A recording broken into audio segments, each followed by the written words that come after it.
Call of Duty Modern Warfare 2. Is it worth a buy? Let's read the words of the developer.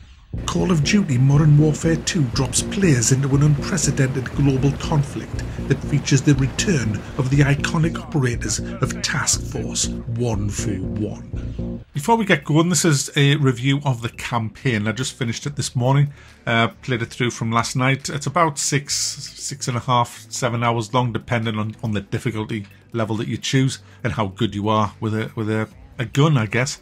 But before all that, let's have a look at the graphical options and let's see how it ran.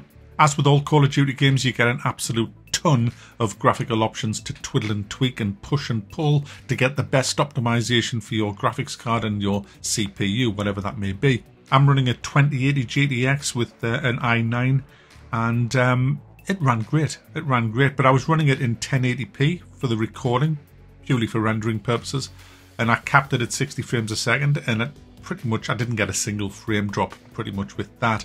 Actually, there was a couple of times I did, but it was very, very rare. When I took VSync off and just let it run, I was getting about 125 frames a second with drops down to about 100, depending on what was going on the screen. I then did a bit of a test in 1440p, and again, it was running really well. You can see the graphical settings that I actually had, and the graphics themselves don't look the best that I've ever seen in a Call of Duty game, but they are pretty decent graphics. I mean, compared to games that have released this year, these graphics are really good. They're better than most games that's been released this year. So, but how's the game? Graphics don't make a game. They never will. Never will. So how's the actual game? Let's start with the gunplay. The gunplay in this game is fantastic.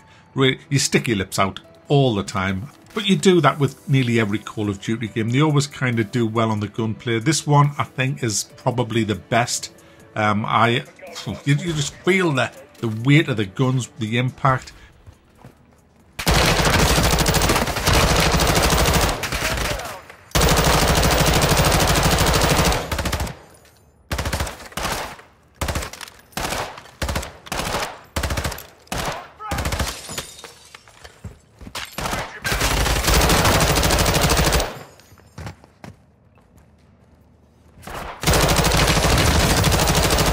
And the HUD is a lot better as well. It's a lot cleaner, this game. In fact, guys, dare I say that for the first time since the very early Call of Duties, this is actually less hand-holdy. To give you an idea, the jumps, a lot of the jumps in the game, in fact, I think nearly all of the jumps are skill jumps. They're not sort of, oh, just press space whenever you feel like and don't even look at your screen and you will always make that jump. One mission in particular, which is an absolutely vile and awful and hideous shite mission, but it has you stepping from vehicle to vehicle, from the roof of a vehicle onto another vehicle. And you have to be accurate or you're going to die. It's as simple as that. Normally in a Call of Duty game, it would do it for you, hold your hand and just make you magically appear at the other side of the jump, but not in this game. You have to make the jumps yourself, so you have to use a bit of skill, which is about freaking time. And guys, there's no X-ray vision at all in this game. So again, it's relying on senses of the player. And the AI is a lot better. It cheats like f***, but you know, a human's always going to be better than the AI, so they have to improvise that a little bit. The way it works, I've tried it on the easiest mode just to see how pathetically easy it is on that, and I've seen easier Call of Duties on that. Regular mode is just easy. Hardened mode, which is what I completed the game on, you will die a lot in that mode, simply because you'll get two-shotted. Anybody can two-shot. It's like playing in multiplayer. You can get two-shotted off pretty much anybody, not just the heavily armoured guys with the big guns. You can get two-shotted off anybody on hardened mode, so you have to be careful. If you charge around like a prick, you will just die and die and die. After that, veteran mode is hilarious. It's just ultra cheating all the time. They'll fire at you and kill you through a smoke screen, and it's all just a bit shit. I didn't enjoy that mode at all. So hardened, I would recommend, if you want a bit of a challenge, play it on hardened. Anything after that just becomes stupid and frustrating. But what I do like about the AI, they're very aggressive. They won't just always hang. Some hang back, it's almost like they've got different personalities. Some will hang back and others will sense when you're on your last legs and charge forward for the finishing blow of a stock to the face, which I really enjoyed. I like it when they get a bit aggressive, and I like it when some of them hang back. I have no bother with the AI in this. It's actually pretty damn good. And when I say the AI is pretty good, I don't mean the friendly AI. They're just garbage as usual, constantly getting in your way, constantly just bulldozing you out of the way, even when you're in a decent place, just because they're scripted to go there. I'd rather play solo than with all these fucking idiotic AI bots that follow you around in almost every mission. Where the game suffers is the design of some of the missions. Now I said some because some of the missions are brilliant. Some of the missions in this are absolutely excellent. The ones where you're controlling the big guns from the aeroplane, circling the cartel, and you're blasting away with your 3 different weapons that you've got in there, that's probably the best mission of the game for me.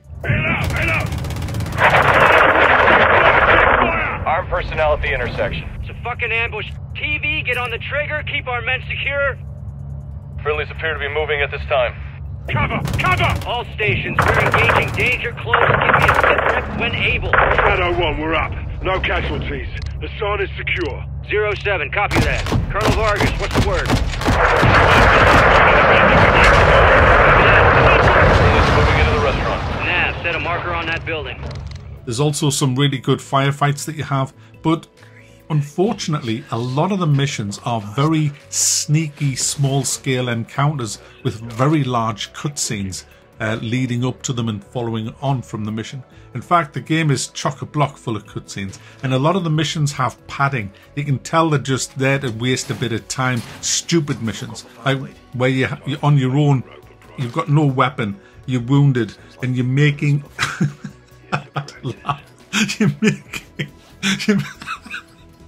You're running around Amsterdam, I think it's Amsterdam, and you're collecting duct tape. I've never seen so many mousetraps, duct tape, and bits of metal in people's houses. It's fucking hilarious. And there's explosives just lying around, and you make these mines. You make little tools to lever doors open. It's just hilarious. And the last mission of the game, the final mission of the game, is easily the worst Call of Duty mission I've ever played in my fucking natch, guys. I'm not going to spoil anything because I don't want, you know, a lot of you are going to play this, but it's fucking trash. The mission about the vehicle jumping from one to another that I mentioned earlier on, that's an absolutely tragic mission as well.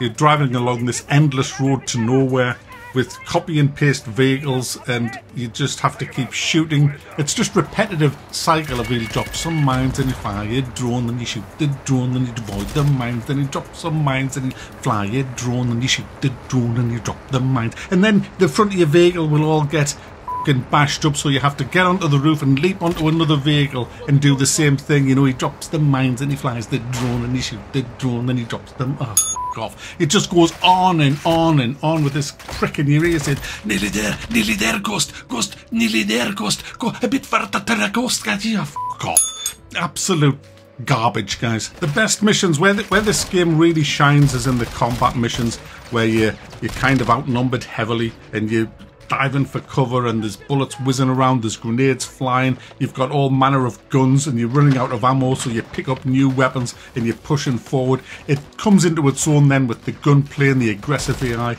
You'll have an absolute blast with them kind of missions, and there are a few in this game, just not as many as I would have liked.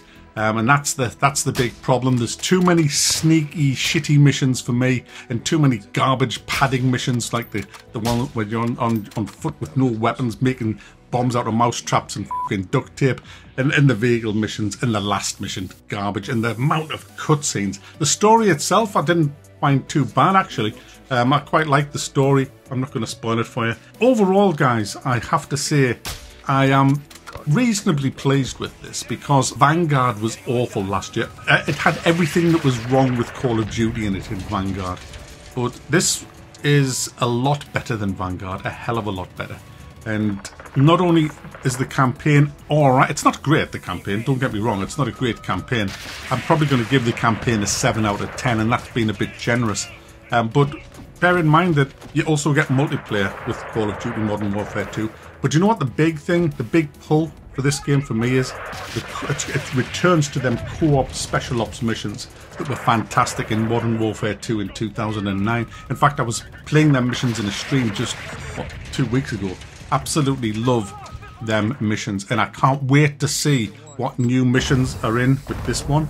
So that's the main reason that I'm looking forward to the full release on the 20th of October. But if you just want to know what the campaign is, the single player campaign, it's alright. It's got good points and bad points, as I've explained, and it runs okay. There is a few people having bugs and crashes and optimization issues, but you're going to get that on PC anyway. So there you go, guys.